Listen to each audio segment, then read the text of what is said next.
సంతగోల. ఓ పెద్ద సిటీలో ఉన్న ఓ పెద్ద మాల్కి నేను మా అప్పలకొండ వెళ్ళాం. హవ్వ, ఈ పిల్లోడేటే మరీ పూటకి గతి లేనట్టు పొట్టిన ఎక్కరేసుకొని తిరిగేస్తున్నాడు. నా భుజం మీద గట్టిగా కొట్టి మరీ అడిగింది. అమ్మమ్మ, ముందు ఆ నోరు మూసుకో, దోమలు దొరుకుతాయి అన్నాను. ఈ సంతలో దోమలున్నా బాగుండేదే అని చెప్పి నోరు మూసింది. ఎందుకట అడిగాను.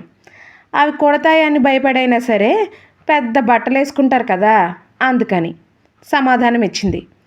వాళ్ళే బట్టలు వేసుకుంటారో నీకెందుకు? దీన్నే జడ్జిమెంటల్ మెంటాలిటీ అంటారు తెలుసా? చిన్న గొంతు పెంచాను. పెద్ద సంతకు తీసుకొచ్చావు, మంచిదే, కానీ నాకు మెంటల్లు డెంటల్లు అంటగట్టకు. నా మీద మరీ కాస్త గొంతు పెంచి అంది. సర్లే నెమ్మది, మొదట సంత అనటం మానే, దీన్ని మాల్ అంటారు. భలే ఉందే, పేరు మారితే ఏం మారుద్దే? ఇక్కడ జరిగేది సంతేగా, లేకపోతే మేము బేరాలు ఆడేటోళ్ళం, మీరేమో సోకే వచ్చి షోకిల్లాలా కార్డు గీకుతారు లేదా ఫోన్ నొక్కుతారు, అంతేగా, అంతకు మించేటుంది చేతులూపి మరీ చెప్పింది. ఇక చేసేదేమీ లేక నువ్వేమంటే అది అన్నాను. బేబీ, ఆ ఆర్గానిక్ ఫుడ్ టీని తీసుకో, గోముగా అమ్మాయి అంది. ఓకే డియర్ అని ఆమె పక్కనున్న అబ్బాయి తీసుకున్నాడు. వాళ్ళ వైపే చూస్తున్న అప్పలకొండ బుర్రని నా వైపు తిప్పి, వాళ్ళకి దిష్టి పెట్టకు మందలింపుగా అన్నాను. నీ మొహం, ఇక్కడ దిష్టి పెట్టేంత పుష్టిగా ఎవరున్నారే? నన్నే మారు ప్రశ్నించింది. మళ్ళీ అప్పలకొండే. వాళ్ళ ఆయన్ని ఏదో టానిక్ కొనమంటుంది, ఏంటే అది? ఆరా తీసింది. అది టానిక్ కాదే తల్లి, ఆర్గానిక్ అంటే సేంద్రియ పద్ధతుల్లో తయారు చేసిన ఆరోగ్యకరమైన ఆహారం. ఇంకో మాట, వాళ్ళ ఆయన కాదు అని విడమరచాను. పేడ పెంట వేసి పద్ధతిగా పండించిన పంట అంటే సరిపోతుంది కదా, అంత సాగతీతలెందుకు? మరి వాళ్ళ ఆయన కాకపోతే బేబీ గులాబీ అంటుంది అడిగి మళ్ళీ వాళ్ళ వైపు విచిత్రంగా చూసింది. బీబీబీఎఫ్ ఎఫ్డబ్ల్యూ అయి ఉంటాడు, లేదంటే లివిన్లో ఉండుంటారు అన్నాను.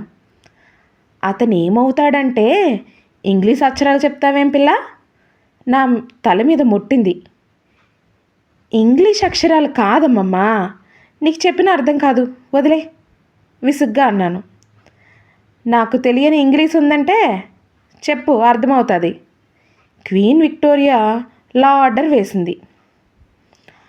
Bye bestie, boyfriend, friends with benefits, చివరాఖరిది సహజీవనం వివరించాను. ఈ బంధాలన్నీ ఒకటేనా లేక ఏరేరా? తలగొక్కుంది. నేను చెప్పాగా నీకు అర్థం కాదని, అవన్నీ ఒకేలా కనిపించే రకరకాలైన బంధాలు అని చెప్పాను. అంటే నిక్కులు తింటారు కానీ నిక్కుగా ఉండరన్నమాట, నిక్కుతూ అడిగింది. అది నిక్కు కిక్కు కాదు, ఆర్గానిక్, నొక్కి వక్కానించాను. ఏదో ఒక కుక్కు కానీ ఆడదానికైనా మగోడికైనా అన్ని రకాల బంధాలు ఇంటికి ఒంటికి బుర్రకి కూడా మంచిది కాదని కొంచెం చెప్పే నాకు చెప్పింది. బాగుంది, ఉరిమురిమి మంగళం మీద పడ్డట్టు మా భలే ఉంది. ఎవరికి చెప్పమంటావు? మా ఇష్టం మాది, నీ కష్టం ఏంటి అని నాకు కాష్టం పెడతారు, గట్టిగా వాదించాను. ఏదైనా జరిగితే ఈ సమాజం ఏం చేస్తుంది, ఈ జనాలు ఏం చేస్తున్నారు అని ఆ టీవీ వాళ్ళు, ఆ సెల్ వాళ్ళు నోళ్ళు వేసుకొని మనల్ని ఎందుకు ఆడిపోసుకుంటున్నారు? మళ్ళీ ఆరా మొదలెట్టింది. అదంతే, అదో కొత్త ఆచారంలే, ఇంకా ఉద్ధరించింది చాలే, రా వెళ్దాం అని చేయి పట్టుకున్నాను. చెయ్యొదులు, నేను అడగలను. నేను ఉద్ధరించలేనంటావా? మొన్న పక్కింటి పంకజం వచ్చి మా ఆయన నా మాట వినిపించుకోవడం లేదు, నాకు తనకి పడట్లేదని అడిగితే, నేనేమో మీ ఆయన మీ అత్త దగ్గర 30 ఏళ్ళు పెరిగాడు, పెళ్ళని ఏడాదికే నీ మాట ఎట్టా సాగుద్దే, ఓ 10 ఏళ్ళు ఓపిక పడితే నీ కాపురం ఓ పాకాన పడతాది అని దాని సంసారాన్ని చక్కబెట్టాను తెలుసా? గర్వంగా కళ్ళెగరేసి చెప్పింది. కొంప ముంచావు, నువ్వేనా కొంప కూల్చింది? చిరుకోపంతో కసిరాను. నేనెక్కడ కూల్చాను? నేను ఉద్ధరించానంటుంటే అని మాట మీద నిలబడింది. నీ మొహం, పంకజం మొన్న నా దగ్గరికి వచ్చి నా మొండు మొగుడితో 10 సంవత్సరాలు ఓపిక పట్టలేను, 10 నిమిషాల్లో విడాకులు ఇప్పించమని పంతం పట్టు కూర్చుంది.